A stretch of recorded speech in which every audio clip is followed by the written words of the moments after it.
peoples of the worldwide federated internet. What's good?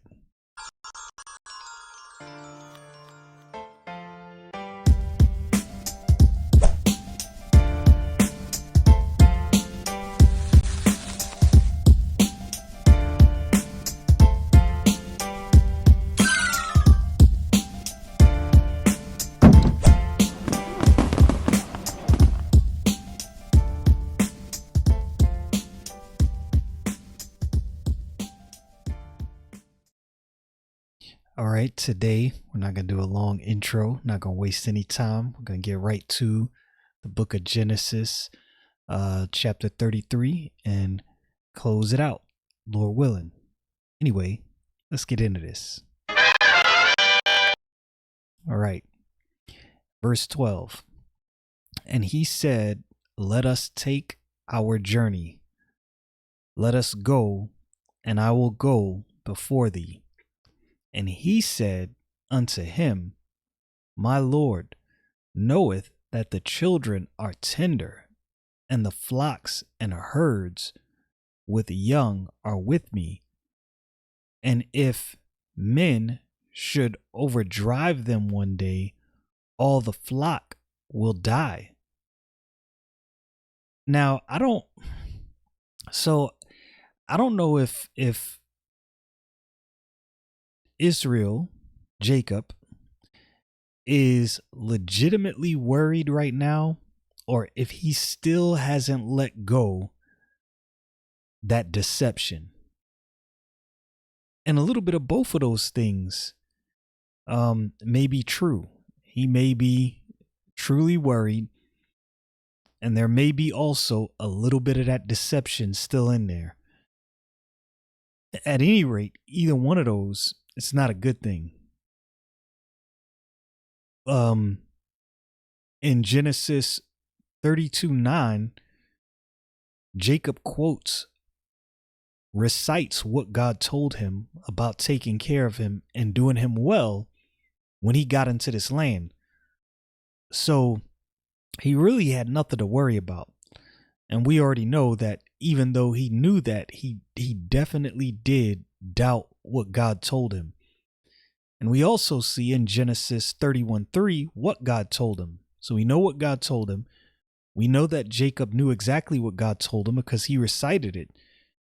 But we also know that he didn't fully trust and rest on what God said. We see that by his actions. So I can't really make heads or tails of this. I don't know whether, like I said, whether there's a little bit of that deception still there, which I'm sure that's definitely the case. But I don't know if that's the driving force behind what he's saying here, or if he's really doubting whether something will happen to his flocks and to his children, not taking into account what God said, not fully resting on that. And verse 14, let my Lord, I pray thee, pass over before his servant, and I will lead on softly according as the cattle that goeth before me, and the children be able to endure until I come unto my Lord into Seir. So he's saying, hey, go ahead, you go, and I will get there as soon as time permits with my cattle and endurance of my children. With that taken into account, I'll get there and I'll meet you there at some point. And so Esau said, let me now leave thee. Let me now leave with thee some of the folk that are with me.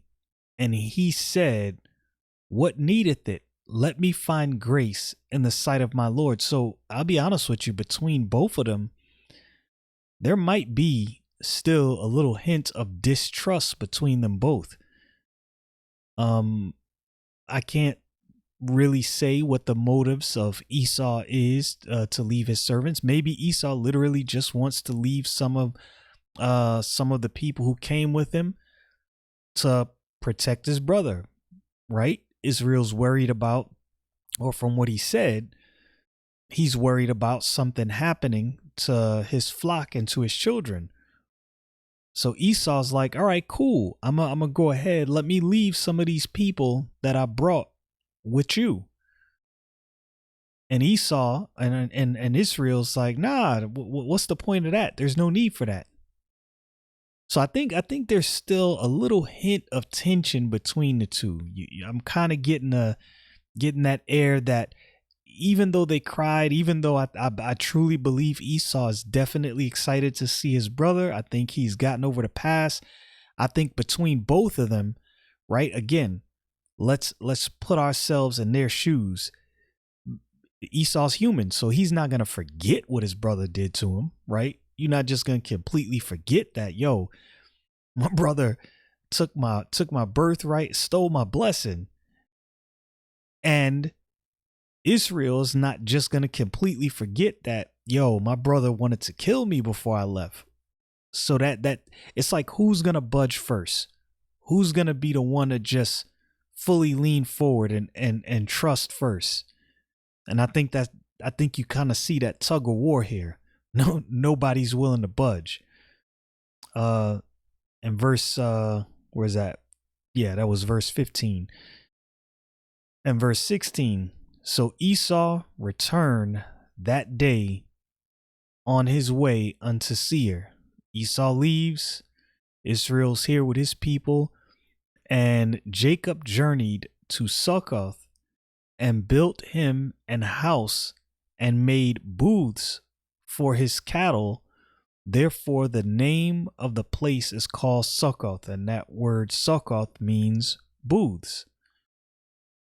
Verse 18.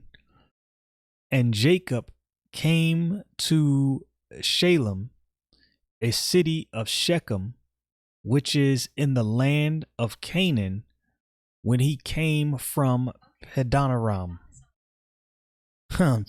My Siri piped up there talking while I'm on the mic. It's pretty crazy. Big brother's always watching. All right, let me start that over. And Jacob came to Shalem, a city of Shechem, which is in the land of Canaan, when he came from Padanaram and pitched his tent before the city.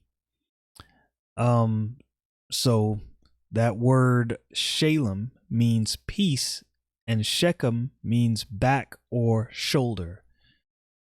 And he bought a parcel of a field where he had spread his tent at the hand of the children of Hamor, Shechem's father, for 100 pieces of money. So he buys a piece of land from the children of Hamor, Shechem's father, and this is where he spread his tent.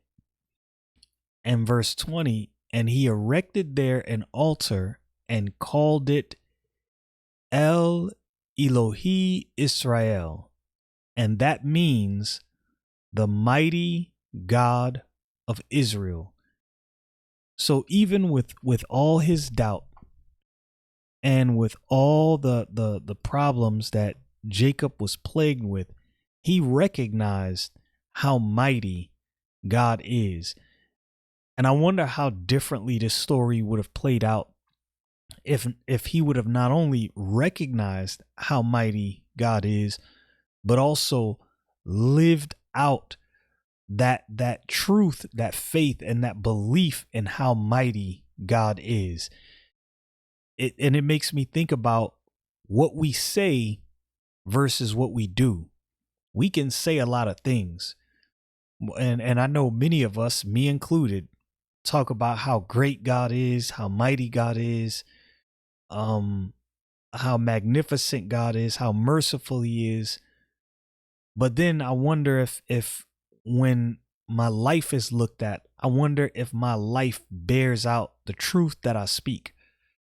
Right? If somebody looked at my life, would they say, yes, he definitely believed that God was mighty, gracious, merciful, and I could tell by how he led his life. Because when you look at Jacob, yeah, the mighty God of Israel, when you look at his actions, If you had to go just based on his actions, you would be like, I'm not sure he really put his full confidence, weight, and trust in the mighty God of Israel. He says that, but did he put his full weight and trust into that? I know that's what I want to do. And again, we see when we read these verses, when you're reading about Abraham, Isaac, Jacob, Esau, we're seeing, I'm trying to figure out how to put this in words. We're seeing the duality of humans, the duality of humans who have believed the Most High God of heaven and earth. The duality is God changes a person. God does something. God does things in your life. God works in you to do good things.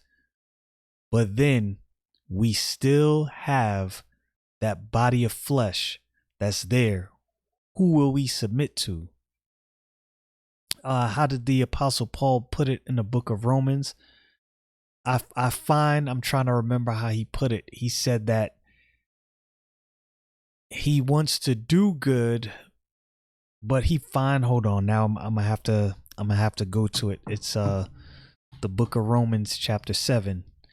It's not a verse I was gonna quote, but since I'm thinking about it and since we're here, I'm gonna quote it. And I think it's at the end of chapter 7. He said, now it is no more I that do it, but sin that dwelleth in me. I'm going to get to the verse. I'll tell you when I get to it. For I know that in me, that is in my flesh, dwelleth no good thing. For to will, this is it right here. For to will is present with me, but how to perform that which is good I find not. For the good that I would, I do not, but the evil which I would not, that I do. Now if I do that I would not, it is no more I that do it, but sin that dwelleth in me. I find then a law, that when I would do good, evil is present with me. For I delight in the law of God after the inward man, but I see another law in my members, warring against the law of my mind, and bringing me into captivity to the law of sin, which is in my members. O wretched man that I am, who shall deliver me from the body of this death? I thank God through Jesus Christ our Lord. So then with the mind, I myself serve the law of God, but with the flesh, the law of sin. Which one will you serve? Will you serve God, or will you serve your flesh? That's something that I think about when I read across these verses, as I'm going through the book of Genesis, as I'm seeing how these people lived, the decisions they made, the things they did. God promised them something. How did they hold to that promise? Did they trust God, or did they lean on their own understanding? That makes me look at myself. I don't know about you, but I definitely want to be known as somebody that lived the things I believed, and I don't want it to be just lip service. Y'all know what it is. Stay frosty, people.